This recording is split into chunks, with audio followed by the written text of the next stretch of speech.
creative writing and memoir. The two groups. Which I suppose would seem like a great group to use because they're there to write and to express themselves. Doesn't always work out that way, but that's the plan.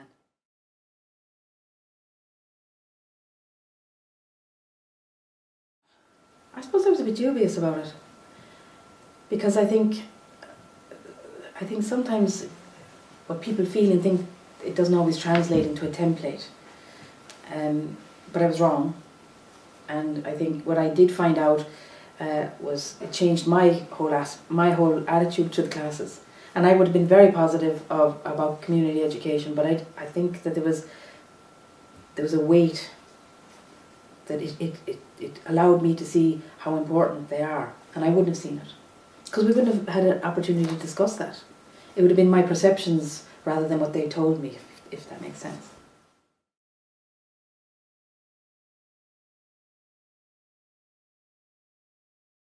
I suppose you had to be familiar with the tool. That was the first thing. And the questions, like, or the goals, what goals to set. If you go into a class and say what goals, they just stare at you. And I realised very quickly that you had to have options for them. And they might change the options, once they're prompted, they might come up with their own things, but in the beginning they wouldn't. So we're staring at each other. So I learned very quickly to have options that they could, would it be this, would it be that, would it be this, would it be that? And then they would say yes or no. And that helped in the beginning. And I think for both of us it helped because I didn't really know, I started to ask myself, what are you coming here for? What do you hope to get out of it? Instead of probably what I hoped to get out of it, which was a complete change in thinking as well. So I think that preparing questions was very important.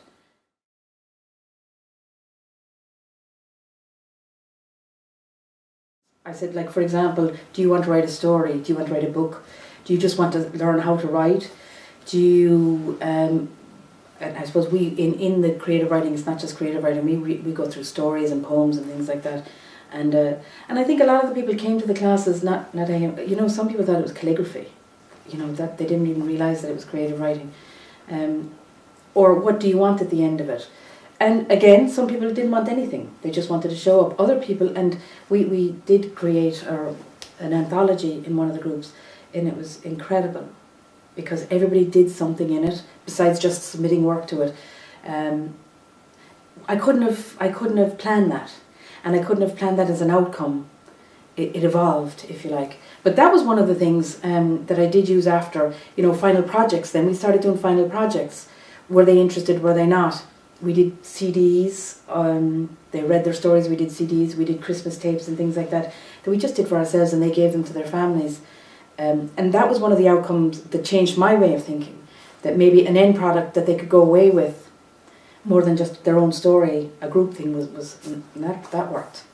So I have to say it helped me a lot in focusing maybe to the group's needs as well, which I mightn't have, to that extent, wouldn't have seen,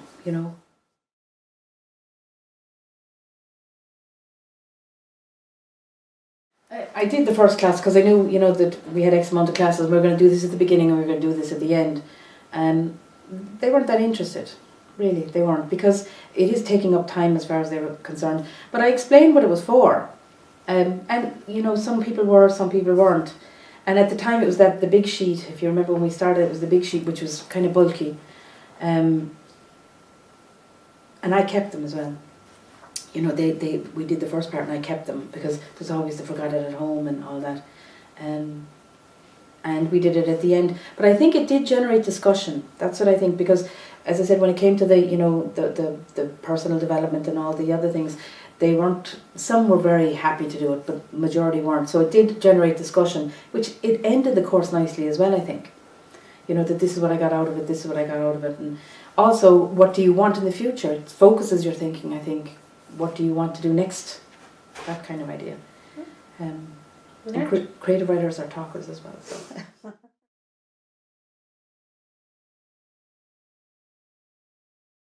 And I think that, the 1 to 10, filling you were here and you were there, they were more comfortable filling out where they were at the end than they were at the beginning. Because if you say, I'm at 9 now, it's nearly boasting, and people don't like that. So a lot of them, I think, scale down, and because then the jump for a lot of them it could be from 1 to 10. But other people I found as well interesting that they would say that they were only at maybe 5 at the end of the course, which again meant that maybe I should be looking at what I'm doing. But 5 could be a lot for a certain person.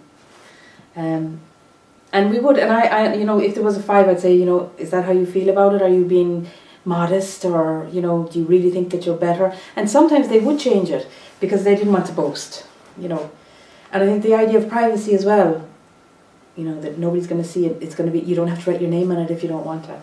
I think that helps as well, that they can express themselves. Like the class evaluations that they have, their name isn't on it. People are nervous about names. They really are, about being counted, I suppose. And so I think that was another thing that I said, you don't have to write your name and details on it if you don't want. So I don't know if it registered with them how important it was. I told them though that it was important, that we have to have something to like I said, why am I here? Why is someone paying me to come here if we can't measure it in some way? Which I think is the basics, isn't it?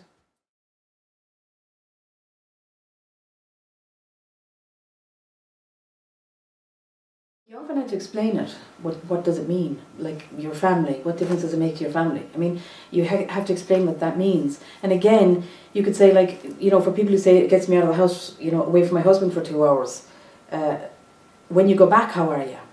That sort of idea. So you would have to explain what it means. And I had to think about it a lot myself.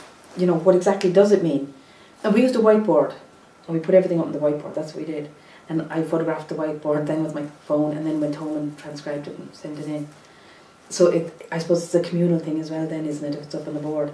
And as it happens in all classes, if somebody says something, it's like the domino. Oh, I know, or this is the way I feel it. So it happens like that. But we did have to go through some people are not interested in further education, but the education thing had to be, do you know how to read a story now? It doesn't mean you're getting your master's degree.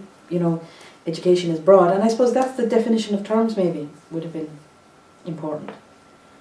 And it would have been important from my point of view to realise that they didn't understand what it meant, So it was a challenge to me to try and explain it as well. But it works.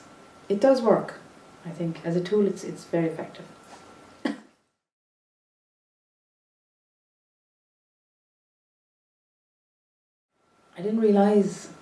I really didn't realise how important the classes were. A lifeline sometimes for a lot of people. Because that's a huge responsibility, isn't it, on you as a tutor. And that's when I started saying, if somebody's talking, then maybe me getting X, Y and Z done is not the most important thing. That, let them off. If we don't get it done, it's not the end of the world. But I think that it made a big difference to me, definitely as a tutor, to see that the classes were, as I said, a lifeline sometimes, socialising sometimes, but then in other ways that you're passing on new skills. That the idea of reading a story that and people say, oh, it's rubbish, and then you show them how to read it, and ways of thinking, showing people how to think, not telling people how to think, but showing people how to think and to be open to different things. And that will say in a story, which is always about life of some kind, isn't it, about things that you say, well, what if, the black and white thing starts to turn to grey, which I think is a huge thing. And you can see a difference, I can see a difference in people at the end. And maybe with the information that I got, that it opened me up to, as well, more of the grey of what some people's lives are like,